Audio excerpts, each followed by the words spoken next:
नमस्ते दोस्तों।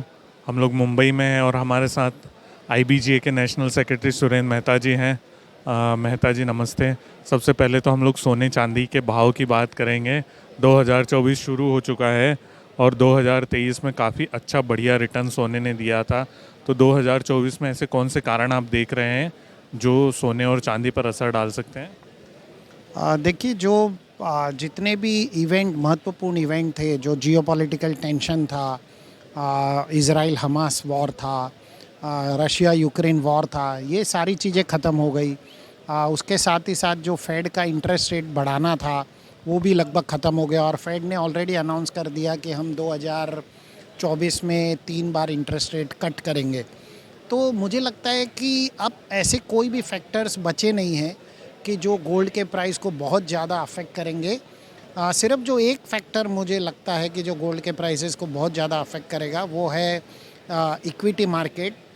Equity market में यदि ज़रा भी गिरावट आती है तो वो डेफिनेटली गोल्ड के मार्केट को भी असर करेगी, क्योंकि मुझे लगता है कि यदि लोगों का इक्विटी पर से भरोसा उठा, क्योंकि वैल्यूएशन बहुत ज़्यादा है, तो डॉलर इंडेक्स में तेज़ी से बढ़ोतरी हो सकती है और उसकी वजह से इनिशियली गोल्ड बहुत वॉलेटाइल हो जाएगा और गोल्ड में बहुत बड़ा ड्रॉप आ सकता है। तो ये एक महत्वपूर्ण कारण बनता है जो 2024 में होगा। तो 2024 के टारगेट क्या है आपके, मतलब कहाँ तक भाव पहुंच सकता है? आपको क्या लगता है कौन से टारगेट, पहले इंटरनेशनल मार्केट और M6 दोनों की अगर हम बात करें तो आप कहाँ देख रहे हैं भाव सोने का? मुझे ऐसा लगता है कि 2024 में हमें गोल्ड $1866 तक इनिशियली दिखाई देगा, क्योंकि गोल्ड ने जब भी अपना प्रीवियस हाई तोड़ा है तो उसके बाद वो $260 से $350 तक हमेशा नीचे आता है। तो इस बार भी गोल्ड ने अपना प्रीवियस हाई तोड़ा है और नया टॉप बनाया है $2150 का।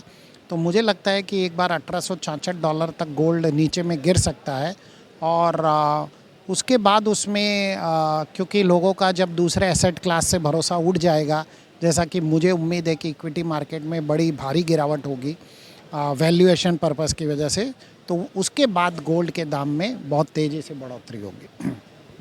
और इंडिया पर्सपेक्टिव में कितना भाव देख रहे हैं? इंडेक्स पर्सपेक्टिव में मुझे लगता है कि 57,500 से लगा के 68,500 के बीच में गोल्ड रहेगा। यदि गोल्ड $1866 के आसपास जाता है तो भारतीय बाज़ारों में 57,500, 57,000 से 57,500, और उसके बाद गोल्ड यदि अपना नया टॉप बनाता है 2250 से $2300 का, तो लगभग 68,500 के आसपास तक गोल्ड के प्राइस 2024 में दिख सकते हैं। इसका मतलब 2024 में गोल्ड बहुत ही वॉलेटाइल रहने वाला है। एक नया बॉटम और एक नया टॉप के लिए हमें तैयार रहना चाहिए। और अगर चांदी की बात करें सर हम तो? यही पैटर्न चांदी में भी बनेगा। नीचे में $19 और ऊपर में लगभग $29 का मेरा टारगेट है।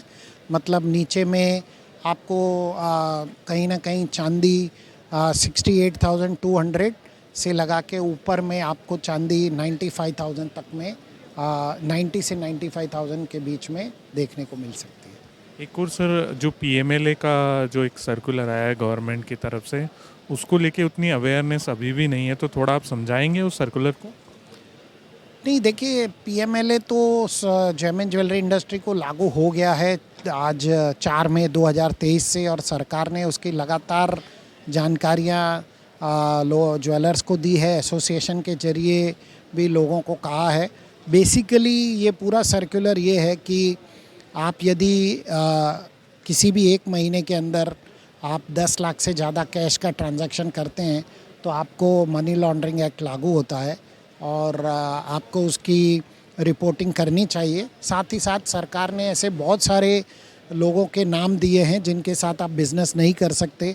आपको यदि कोई भी संदिग्ध व्यक्ति लगता है या ऐसे लोग जो जिनका सरकार ने ऑलरेडी नाम स्पेसिफाई किया है, तो आपको सरकार को इमीडिएटली 7 दिन में उसकी जानकारी देनी होगी।